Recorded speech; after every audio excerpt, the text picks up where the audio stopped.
Xiaomi அவங்களோட flagship phone line சீரியஸில் இப்போ புதுசாக 17T அண்ட் 17T Pro அப்படின்னு 2 ஃபோன்ஸ் இப்போ அஃபிஷியலாக லான்ச் பண்ணியிருக்கிறாங்க.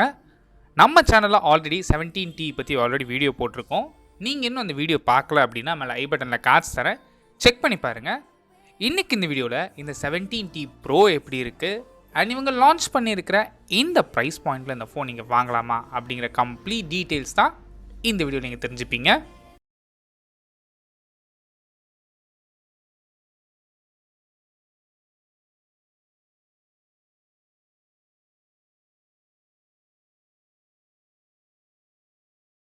ஃபர்ஸ்ட் நம்ம பார்க்குறது டிசைன் பொறுத்த வரைக்கும் ரெகுலராக 17 சீரீஸில் என்ன டிசைன் கொடுப்பாங்களோ அதே டிசைன் தான் கொடுத்துருக்குறாங்க.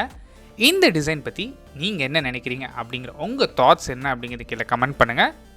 இந்த ஃபோனோட சைஸ் பொறுத்த வரைக்கும் 6.83 இன்ச்சஸ்க்கான AMOLED டிஸ்பிளே யூஸ் பண்ணியிருக்கிறாங்க. இந்த AMOLED டிஸ்பிளேட ரெசல்யூஷன் பொறுத்த வரைக்கும் உங்களுக்கு 1.5K ரெசல்யூஷன் உள்ள நல்ல ஷார்ப்பான டிஸ்பிளே அண்ட் கூடவே ரெஃப்ரெஷ் ரேட்னு எடுத்துக்கிட்டிங்க அப்படின்னா உங்களுக்கு 144Hzக்கான ரெஃப்ரெஷ் ரேட் சப்போர்ட்டும் அண்ட் கூடவே மீடியா கன்சம்ஷனுக்காக எங்கே 100%க்கான DCI P3 colour camera support இருக்குது, 3500 நிட்ஸ்க்கான பீக் பிரைட்னஸ் இருக்குது அண்ட் HDR சப்போர்ட் இருக்குது.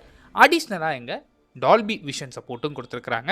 அண்ட் இந்த டிஸ்பிளேயோட ப்ரொடெக்ஷனுக்காக எங்கே கார்னிங்கோட gorilla glass version 7i use பண்ணியிருக்கிறாங்க. நெக்ஸ்ட் இந்த ஃபோனில் யூஸ் பண்ணிக்க ப்ராசஸர். இந்த phone MediaTek Dimensity 9500 flagship processor use பண்ணியிருக்கிறாங்க. ஸோ நீங்கள் கரண்ட் டேட்டில் எந்த ஒரு அப்ளிகேஷனாக இருந்தாலுமே இந்த ப்ராசஸர்னால் ஈஸியாக ஹேண்டில் பண்ண முடியும்.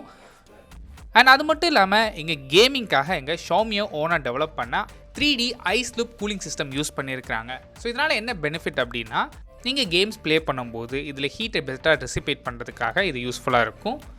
அண்ட் அது மட்டும் இல்லாமல் இன்னொரு விஷயம் மெயினாக கிளைம் பண்ணுறது என்ன அப்படின்னா உங்களுக்கு செப்பரேட்டடாக சர்ச் T1+ சிப்பும் T1S சிப்பும் யூஸ் பண்ணியிருக்கிறாங்க. இதோட பர்பஸ் என்ன அப்படின்னா நீங்கள் எங்கெல்லாம் ரேஞ்ச் ரொம்ப கம்மியாக இருக்கும், ஃபார் எக்ஸாம்பிள் நீங்கள் பேஸ்மெண்ட்டில் இருப்பீங்க, இல்லை லிஃப்ட்டில் இருப்பீங்க, இல்லை ஹை ஸ்பீட் ட்ரெயினில் மூவ் பண்ணும்போது உங்களுக்கு சிக்னல்ஸ் ப்ராப்பராக கிடைக்காது. ஸோ அந்த மாதிரி டைமில் இந்த சிப்செட் மூலமாக உங்கள் சிக்னலை ஸ்டேபிளாக வச்சுக்க முடியும்னு சொல்லியிருக்கிறாங்க. இது ஒரு நல்ல விஷயமா இருக்குது. பொறுத்திருந்து பார்ப்போம் இது எந்தளவுக்கு ஒர்க் ஆகுது அப்படின்னு. நெக்ஸ்ட் இந்த ஃபோனில் யூஸ் பண்ணிக்க கேமரா பொறுத்த வரைக்கும் 50 மெகா பிக்சலுக்கான ப்ரைமரி ஷூட்டர் யூஸ் பண்ணியிருக்கிறாங்க. இந்த ப்ரைமரி ஷூட்டருக்கு உங்களுக்கு லைட் ஃபியூஷன் 950 சென்சார் யூஸ் பண்ணியிருக்கிறாங்க. இந்த சென்சாருக்கு ஆப்டிக்கல் இமேஜ் ஸ்டெபிலேஷன் சப்போர்ட்டும் இருக்குது. அண்ட் அப்பேச்சர் பொறுத்த வரைக்கும் f1.67 கொடுத்துருக்குறாங்க. ஸோ லோ லைட்டில் எடுக்கிற ஃபோட்டோஸாக இருக்கலாம், வீடியோஸ் இன்னுமே பெட்டராக இருக்கும். செகண்ட் சென்சார் இங்கே 50 மெகா பிக்சலுக்கான லைக்காவோட 150mm பெரிஸ்கோப் லென்ஸ் யூஸ் பண்ணியிருக்கிறாங்க. இந்த சென்சாருக்கும் ஆப்டிக்கல் இமேஜ் ஸ்டெபிலேஷன் சப்போர்ட் இருக்குது. அண்ட் இந்த ஆப்டிக்கல் ஜூம் மூலமாக நீங்கள் உங்களுக்கு 5x வரைக்கும் ஆப்டிக்கல் ஜூம் பண்ணிக்க முடியும். 5 மடங்கு நீங்கள் ஜூம் பண்ணாலும் ஃபோட்டோவில் எந்த வித காம்ப்ரமைஸும் இருக்காது, குவாலிட்டியில் பர்ஃபெக்டாக இருக்கும். அண்ட் தேர்ட் சென்சார் இங்கே 12 மெகா பிக்சலுக்கான அல்ட்ரா வைட் ஷூட்டர் யூஸ் பண்ணியிருக்கிறாங்க. இந்த அல்ட்ரா வைட் ஷூட்டர் அப்பேச்சர் பொறுத்த வரைக்கும் f2.2. இந்த கேமரா மூலமாக நீங்கள் 120 டிகிரி வரைக்கும் நல்லா வைடாக இமேஜஸ் கேப்சர் பண்ணிக்க முடியும். அண்ட் ஃப்ரண்ட் ஃபேசிங் கேமரான்னு எடுத்துக்கிட்டிங்கன்னா இங்கே 32 mega pixel front facing camera option இருக்குது. இங்கே என்ன அட்வான்டேஜ் அப்படின்னா ஃப்ரண்ட் ஃபேசிங் கேமராவும் சரி ரியர் கேமராவும் சரி உங்களால் 4K 30 fps HDR10+ வீடியோ உங்களால் ஷூட் பண்ணிக்க முடியும்.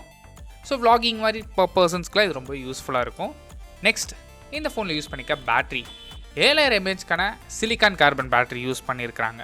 சப்போர்ட் பண்ணுறதுக்காக உங்களுக்கு 100 வாட்ஸ்க்கான வயர்டு சார்ஜிங்கும் அண்ட் சப்போஸ் உங்ககிட்ட வயர்டு சார்ஜிங் Xiaomi HyperCharge இல்லை அப்படின்னு நினச்சிங்கன்னா 100 வாட்ஸ்க்கான PPS சார்ஜர் சப்போர்ட்டும் கொடுத்துருக்குறாங்க.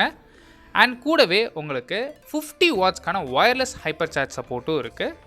சப்போஸ் இந்த ஃபோன் நீங்கள் பவர் பேங்காக யூஸ் பண்ணணும், வேறு ஏதாவது ஃபோனுக்கு சார்ஜ் பண்ணணும்னு நினச்சிங்கன்னா 22.5 வாட்ஸில் வயர்டு ரிவர்ஸ் சார்ஜிங் சப்போர்ட்டும் கொடுத்துருக்குறாங்க. ஸோ இது நல்ல விஷயம் தான் வயர்டு ரிவர்ஸ் சார்ஜிங் இந்த ஸ்பீடில் கொடுத்துருக்கிறது. அண்ட் ஃபோனோட டியூரபிலிட்டிக்காக இங்கே IP68 dust and water resistant support இருக்குது. அண்ட் அடிஷ்னலாக இந்த ஃபோனுக்கு வந்து உங்களுக்கு டியூவல் ஸ்டீரியோ ஸ்பீக்கர் இருக்குது, ஹைரஸ் சப்போர்ட் வயர்லெஸ்லேயும் இருக்குது, வயர்ட்லேயும் இருக்குது. கூடவே உங்களுக்கு 5G சப்போர்ட்டும் கொடுத்துருக்குறாங்க. அண்ட் சாஃப்ட்வேர் பொறுத்த வரைக்கும் இந்த ஃபோன் Android 16 ரன் ஆகுது. இதுக்கு மேலே Xiaomiயோட ஓன் UIயான HyperOS வெர்ஷன் 3 இங்கே அப்ளை பண்ணியிருக்கிறாங்க. ஃபைனலாக இந்த ஃபோனோட ப்ரைஸிங் பொறுத்த வரைக்கும் இப்போதைக்கு இந்த ஃபோன் யூரோப்பியன் கண்ட்ரீஸில் லான்ச் பண்ணியிருக்கிறாங்க. சைனாவில் ஆல்ரெடி லான்ச் பண்ணிட்டாங்க. இந்தியாவில் Xiaomi 17T 4ஆம் தேதி லான்ச் பண்ண போகிறாங்க. ஸோ யூரோப்பியன் ப்ரைஸை இந்தியன் ப்ரைஸ் கூட கம்பேர் பண்ணி பார்க்கும்போது பேஸ் வேரியன்ட் உங்களுக்கு 12GB RAM 512GB வேரியன்ட் உங்களுக்கு 1,02,000 rupeesக்கு ப்ரைஸ் பண்ணியிருக்காங்க. யூரோப்பியன் ப்ரைஸ் எப்போவுமே அதிகமாக தான் இருக்கும். ஸோ இந்தியாவில் கண்டிப்பாக இந்த ஃபோன் லான்ச் ஆகுமான்னு கேட்டால் பெரிய டவுட் தான். சப்போஸ் இந்தியாவில் லான்ச் பண்ணாங்க அப்படின்னா ஒரு 70,000 90,000 rupeesக்குள்ள ப்ரைஸ் பண்ணால் ஒரு நல்ல டீல்னே சொல்லலாம். இப்போ இருக்க ரேம் காம்போனன்ட்ஸ் ப்ரைஸ் வச்சு பார்க்கும்போது. பட் Xiaomi அதை பண்ணுவாங்களா அப்படிங்கிற வெயிட் பண்ணி தான் பார்க்கணும். நீங்கள் என்ன நினைக்கிறீங்க? இந்த ப்ரைஸ் பாயிண்ட் அந்த ஃபோன் வாங்குவீங்களா? அப்படிங்கிற உங்கள் தாட்ஸ் என்ன அப்படிங்கிறத கீழே கமெண்ட் பண்ணுங்கள். தேங்க்ஸ் ஃபார் வாட்சிங்.